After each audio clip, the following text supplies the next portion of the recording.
Je m'appelle Denise Otis. Je suis chef de bureau pour le Haut Commissariat des Nations Unies pour les réfugiés. En fait, je suis basée donc à Montréal et je travaille pour cette agence de l'ONU depuis environ une quinzaine d'années.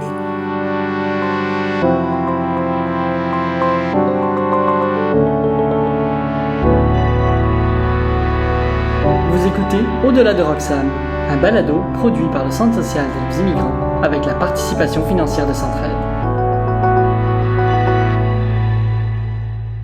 Alors, dans le cadre de ce travail-là avec l'équipe de protection, je vais donc être appelée ici à Montréal à avoir des liens avec nos partenaires. Parce que dans le monde entier, l'agence, qui est vraiment une agence internationale, il faut que je le souligne, c'est une agence aussi intergouvernementale. C'est-à-dire qu'on est là pour soutenir les gouvernements dans leur mission ou leur rôle de faire en sorte que les principes de droit international en matière de demande d'asile soient respectés. Donc, je vais être appelée ici au Québec à traiter avec nos partenaires régionaux de Immigration, Réfugiés, Citoyenneté Canada, de l'Agence des services frontaliers du Canada et évidemment, notamment le ministère de l'Immigration, le fameux MIFI, donc Ministère de l'Immigration, de la francisation et de l'intégration, parce que c'est un partenaire important aussi en matière de protection. Alors, où en est l'évolution justement des droits des personnes qui demandent l'asile?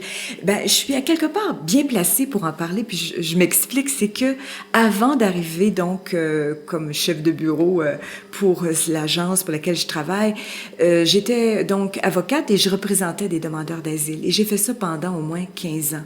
J'ai eu énormément de plaisir et aussi j'ai appris à vivre, si je puis dire, parce que les personnes qui étaient dans mon bureau avaient tous et toutes des histoires très touchantes, bien sûr, mais des histoires vraiment, dans bien des cas, renversantes. Et maintenant que je suis du côté du Haut Commissariat, je peux quand même attester qu'il y a eu énormément de développement positif à ce niveau-là. Je vous donne un exemple bien concret. Et tout récemment, il y a des équipes qui ont été mises sur pied spécifiquement pour traiter des dossiers où il y a violence basée sur le genre. Et ça, c'est fondamental parce que ça implique une connaissance d'abord de ces types de situations-là et ça implique aussi d'avoir une sensibilité bien particulière par rapport à ce qui arrive.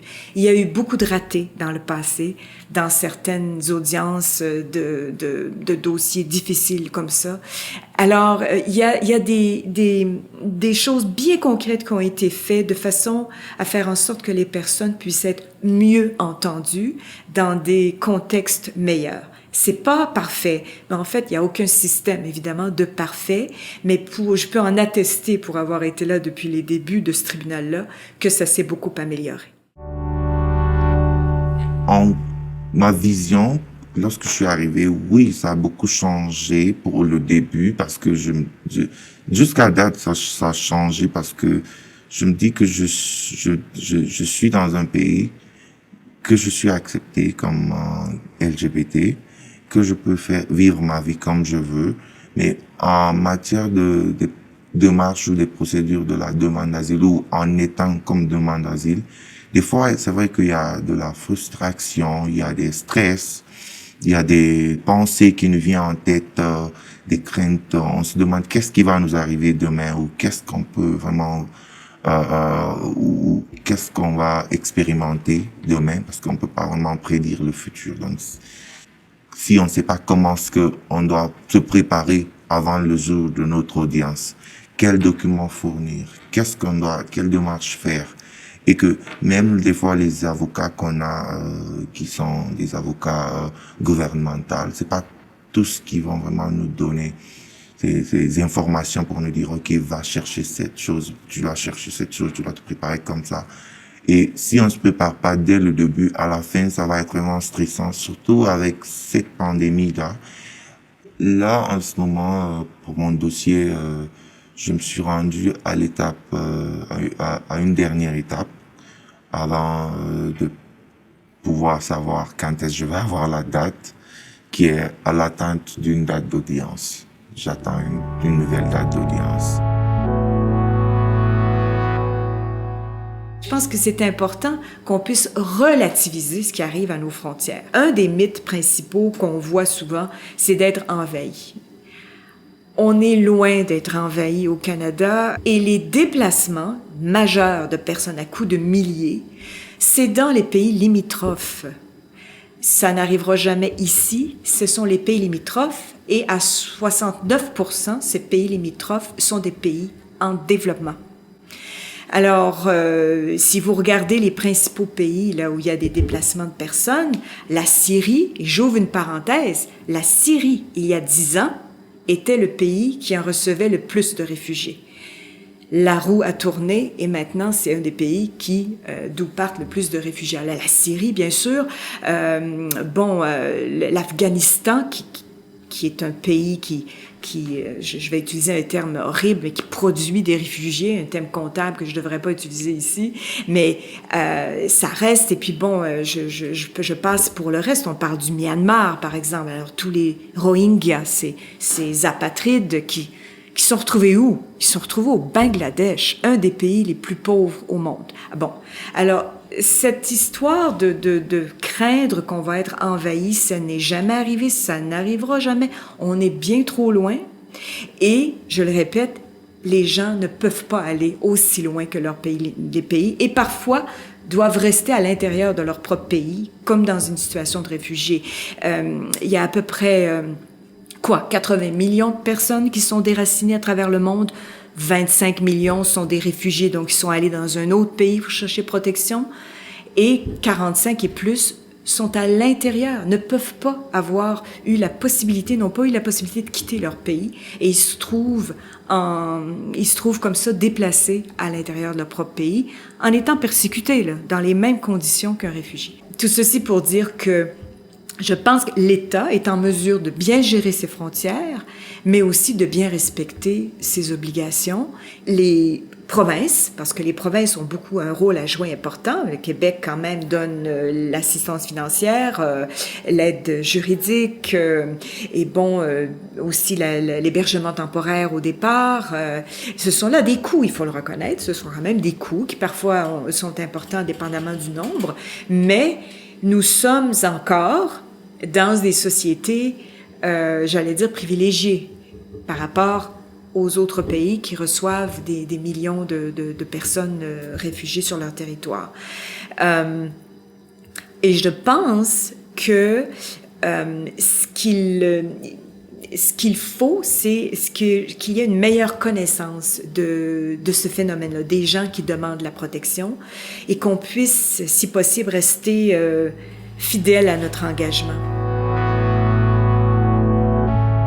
Mais j'ai envie de m'exprimer librement parce que la liberté, c'est important pour que les gens comprennent et que peut-être si tout le monde essaye de s'exprimer de leur manière, de la liberté qu'ils ont dans leur esprit, qu'ils veulent avoir, je pense que ça peut aider quelqu'un, même si c'est pas tout le monde, mais ça commence toujours par quelque chose et ça finit par beaucoup. Mais je dirais quand même que pour les nouveaux arrivants, la plupart des personnes des nouveaux arrivants, ils sont honnêtes parce que ils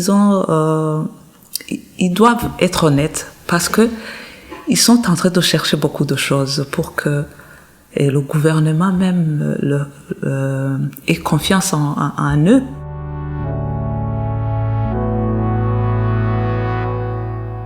La grande majorité des gens qui arrivent ici ne veulent pas être au crochet de l'État, je vais le dire comme ça. Ils veulent contribuer, ils veulent travailler. Pourquoi? Parce qu'ils doivent aussi souvent payer des frais qui sont...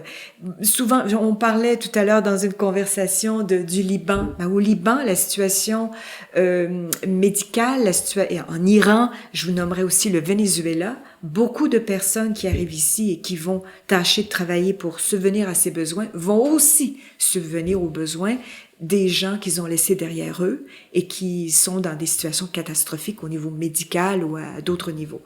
Alors, ils vont se saigner à blanc pour pouvoir soutenir les leurs, tout en contribuant à la société chez qui ils essaient d'obtenir la protection. La possibilité pour ces gens-là de fuir s'est présentée, et souvent à fort coût, et souvent à fort prix, parce que on laisse derrière nous des gens, des mamans, des papas, des frères, des sœurs, des amoureux.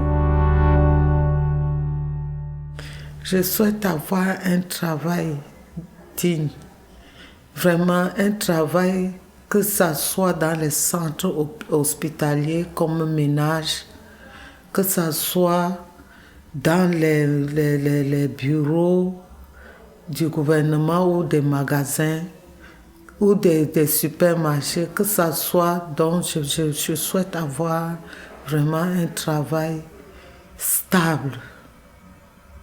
Donc ce que vous souhaitez le plus, c'est de trouver un travail, que ça soit relativement bien selon votre condition de santé, pour pouvoir travailler, gagner votre vie. C'est ça. Ok. Parce que moi, ce que le social du Canada m'a fait vraiment, c'est difficile que tu trouves ça ailleurs, dans d'autres pays. Ils m'ont aidé, me donné l'aide sociale. Vraiment, je voulais sortir dans l'aide sociale pour qu'on aide aussi d'autres gens. Si j'ai encore la force à cet âge de travailler, ça ne sert à rien que je reste, je n'ai pas encore demandé l'aide sociale, pourtant on pouvait aussi aider d'autres gens avec. Et je travaille ailleurs. Je me bats pour travailler. C'est mon souhait là-bas. Et mon souhait encore, c'est que si je pouvais avoir ma résidence vraiment le plus tôt que possible, ça me ferait plaisir, vraiment. Le Québec m'a ouvert des portes, donc tant que j'ai la possibilité d'avancer, d'évoluer, je ne vois pas pourquoi je quitterais. Donc je suis à l'aise, à Montréal, au Québec. Je continue à être là.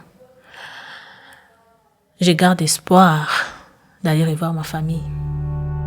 Vraiment, c'est mon souhait le plus cher. J'aimerais avoir la résidence le plus tôt possible, juste aussi pour que mes enfants soient à l'école ou qu'ils soient bien vraiment. Ils souhaitent aller étudier. Et chaque parent a toujours besoin que ses enfants aillent de l'avant. Donc c'est ça que je souhaite. Avoir la résidence pour que mes enfants aillent à l'école. Les conflits, les persécutions, les violences, les abus au niveau des droits fondamentaux ont tous une source. Et les sources, malheureusement, en tout cas les sources dont les gouvernements sont responsables, souvent ne sont pas adressées. On va pas examiner cette situation-là. Pendant la COVID, le secrétaire général des Nations Unies a demandé aux États cessez vos conflits là. Il y a quelque chose. On vous l'a demandé avant, mais on vous le demande encore plus parce qu'on est dans une situation catastrophique au niveau de la santé. Eh ben bon, il n'a pas été écouté, ni non plus Monsieur Gandhi, qui est le haut commissaire des Nations Unies pour les réfugiés. Alors, les persécutions, les violations et tout ça ont continué, même en temps de COVID, et ce qui fait qu'il y a des gens qui, essentiellement, souffrent de ça, en ont souffert ou craignent d'en souffrir, parce qu'on peut aussi craindre une persécution future, pour différentes raisons, hein, que ce soit leur religion, leur race, leur groupe ethnique, leur opinion politique, celle qu'ils ont, mais celle qu'on pense qu'ils ont, parce qu'ils sont de la famille XYZ dans tel pays. Et c'est des gens aussi qui craignent d'être torturés, ou qui l'ont été. Et c'est des gens qui, pour des raisons qui ont trait à leur personne ou leur orientation, le fait d'être soumis en tant que femme à un mariage forcé, à des mutilations génitales, bon, et j'en passe, violences domestiques, ne trouvent pas à l'intérieur de leur propre pays un soutien suffisant pour pouvoir les protéger, parce que ça, c'est un élément important. Et donc, ils n'ont aucune possibilité de pouvoir trouver une solution. Et certains, parce qu'on est tous différents, vont vouloir rester jusqu'à la fin. Certains vont quitter avant que ça arrive et certains vont quitter alors qu'ils ont souffert depuis longtemps dans leur corps. Alors, il y a toutes sortes de scénarios. Ça n'existe pas le plus petit parfait demandeur d'asile ou personne demandeur d'asile. Toutes les circonstances sont différentes, mais ce qui est commun, c'est cette atteinte aux droits fondamentaux et cette impossibilité d'être protégé. Ok, je suis Monsieur Eric, je viens de l'Afrique. Moi, par exemple, j'ai vécu le Canada. Je suis arrivé au Canada une fois. Je suis venu pour les études. Après, je suis retourné au pays parce que j'aime mon pays. Je suis retourné pour travailler. Et pendant que je travaille dans mon pays, subitement, la gestion gouvernementale, l'opposition et la guerre a commencé. Le pays n'allait pas bien, des visites des hommes en main armés, des perturbations tous les jours. On n'arrive pas bien dormir. Eh bien, du coup, j'ai résolu être ailleurs pour que je puisse vraiment rester tranquille avec ma famille. Et c'est ainsi que le pays, le Canada, m'est venu à la tête, le Québec. Mon nom est Monique et mon pays d'origine est la République démocratique du Congo. Je suis au Québec depuis novembre 2019 et mon histoire d'immigration commence depuis la Belgique. Quelle année? J'ai débarqué en Belgique en 2010. En 2010. J'étais en Belgique, j'ai passé 7 ans dans ce pays et j'ai eu la grâce de faire mes études en soins infirmiers en Belgique et j'étais aussi demandeuse d'asile là-bas. Donc pendant ma demande d'asile, j'ai eu l'opportunité d'étudier comme infirmière pendant 3 années.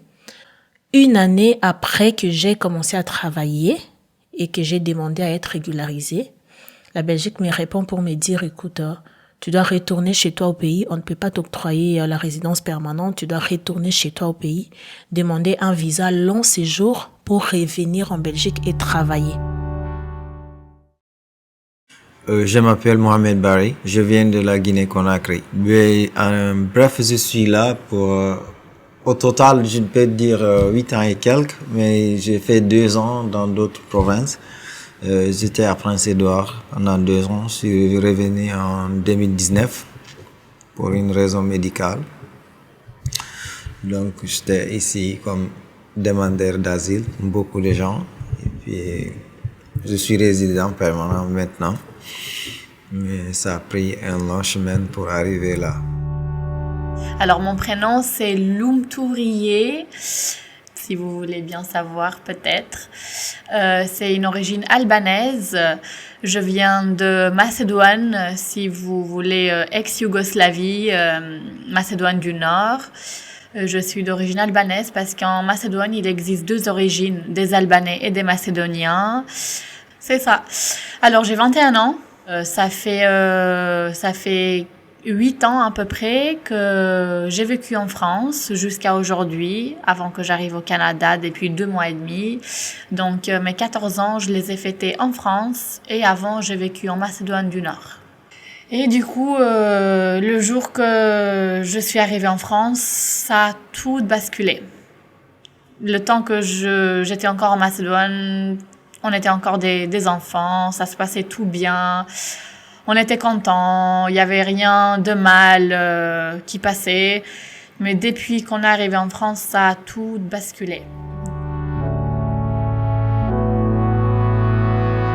Alors, plusieurs scénarios, mais encore une fois, difficulté de trouver protection. Et c'est pour ça que c'est important pour le HCR et pour plusieurs d'entre nous qui travaillons dans le même domaine, que toutes ces lois, ces conventions demeurent, soient intactes, puissent être respectées, puissent continuer d'exister.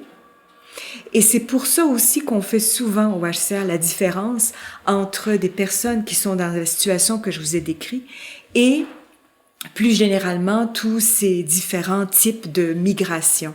Parce que la migration, il faut faire, peut-être qu'on a tort, mais Je pense que pour nous, c'est important qu'on fasse cette distinction-là pour qu'il y ait encore à quelque part quelqu'un qui puisse venir ici trouver la protection.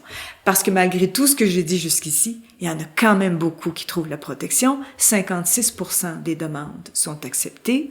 Donc, ça donne la possibilité à ben du monde, quand même, de pouvoir commencer une nouvelle vie. Faut quand même reconnaître ça. Et grâce aussi au soutien d'organisations locales sur le terrain qui les soutiennent de façon fantastique et parfois au-delà de leur mandat, au-delà de leur capacité financière. Alors, bénévolat, etc., moi, je leur tire mon chapeau. Ce balado a été réalisé grâce à la participation financière de Centraide dans le cadre du projet de l'asile à l'action du Centre social d'aide aux immigrants.